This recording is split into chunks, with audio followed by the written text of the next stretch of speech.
Welcome to the official IBU press conference after the men's pursuit in Oestersund. And we have the winner with us, Sturla Holm Laegreid of Norway. Sturla, what a win. Can you take us through it? How did you live through this race? Yeah, I tried to go even loops today and just do the job on the shooting range. And yeah, I think I did quite well with only 2 mistakes today. And I also had some power left on the last loop, so I'm happy.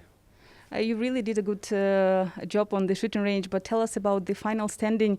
When you were approaching, did you still know that you would be able to battle for the win? Did you see how your rivals shot?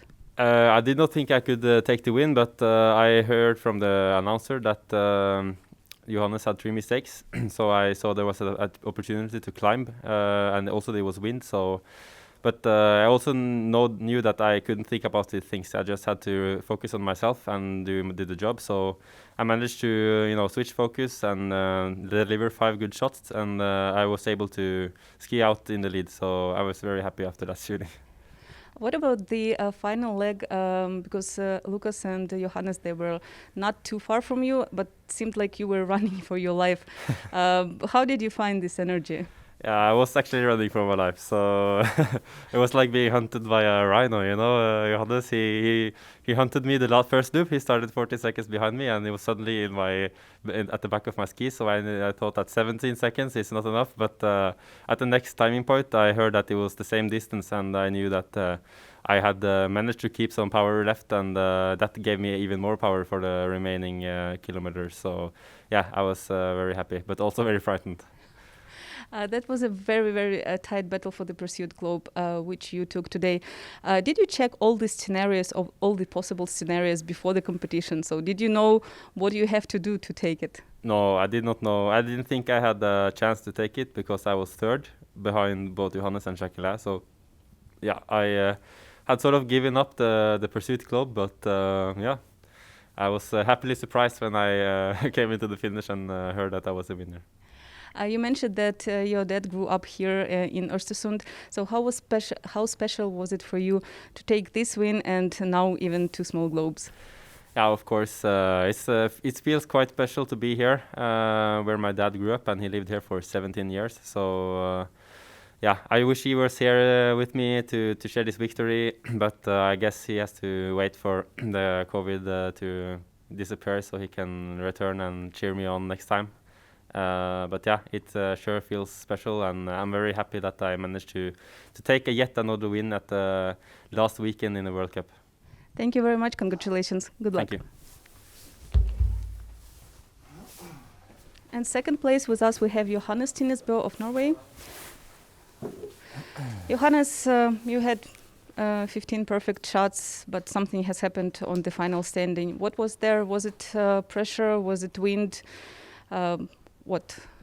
Yeah, it was windy for sure. I managed to have a good gap in front of this shooting, which is a good thing, but I did not manage to keep it after, so it was a disappointed end of the race. Leaving for the final leg, did you still have hopes that you could catch, because it was 16, 17 seconds to Sturla, so were you trying to catch him? No, I felt that was too long. Yeah, I know how strong he is on the track, and yeah, it was a fight with Hofer. We were both very tired, I think. So this was a mental final lap. It didn't taste well. You made some small adjustments here in your rifle as well. Do you think it helped, and what exactly did you do? Just small things. It's hard to tell for normal people, but yeah, maybe small things can do a big change. So yeah. You have a very good experience of taking the total score on the final day. Do you think this experience can help you, and how will you approach tomorrow's competition? Yeah, maybe it will, but I know how strong both me and Sturla are. We have shown for the last races that we are really tight. So it looks like both of us does not crack under pressure. So we have to do our best race tomorrow, and for sure I'm nervous. I hope he is the same. and it will be a big fight, and hopefully we have a fair fight tomorrow. And if he win, I will congratulate him, and if I win, I think he will do the same for me. So we know what's waiting for us, and we just try to do our best. Thank you very much. Congratulations and good luck tomorrow. Thank you. And third place with us, Lukas Hofer of Italy. Lukas, new podium for you. 7 years ago, after the sprint, you missed 6 times. Today, it was a little bit less, and especially in the windy conditions. So how would you rate your competition today? It was not so bad, this race. It was quite tricky on the shooting range. I had small problems on the first standing shootings, but it was more my mistakes. I didn't work really clean on building the shot. So I had the 2 mistakes there where I lost a bit the gap to Johannes, but by the end I was able to get out only with 1 mistake on the last standing shooting. So I was quite happy about my performance. Of course, the energy on the skis is getting less and less after all the races we are going to do in those days. But 1 more to go tomorrow. I try to find everything what I have in my battery. Can you tell us a little bit about the dynamics of the last 2 standings? Because things were changing fast, many mistakes. So how was it for you?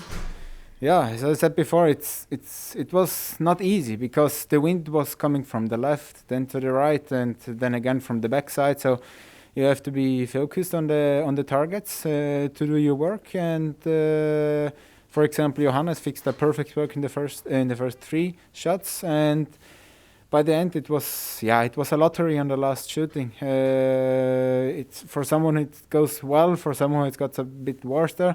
So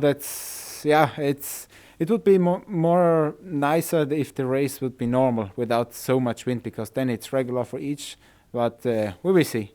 Tomorrow is predicted a lot of wind, so we have to take a look if the race will take place. Can you tell a little bit about the final lap? For sure, you were expecting that Johannes would attack you, but probably you also were trying to give it all. So take us through the final leg, and how was it? I saw the shooting from Sturla, that he shot clean. Then I knew that he will go out around 15 seconds in front of us. I was together with Johannes and then knew that he will close the small gap which I had leaving the shooting range. But when he arrived, I already told him I can't help you to close the gap to Sturla. You have to go. You have to take your speed, and I will try to stay behind. But I had not that much energy today to keep the speed with Johannes. So they both were the real winner and the second one. But still satisfied with your podium place, correct? Yeah, of course. 3 podiums in 4 races now. It can't be better. You told us also that these winter conditions here in Oestersund help you not to go into the vacation and holiday mood yet. So now are you start thinking about this, or not yet? This was for yesterday, because already today it was quite warm. It was wet condition and soft conditions, but no, it's perfectly to be here on the end of the season, because it's all white. It changed a lot for the mind, because you rested, you remained focused on what you have to do, and the holiday starts in 1 week after Italian Championship, so it's plenty of time to go. Thank you very much. Congratulations. Thank you.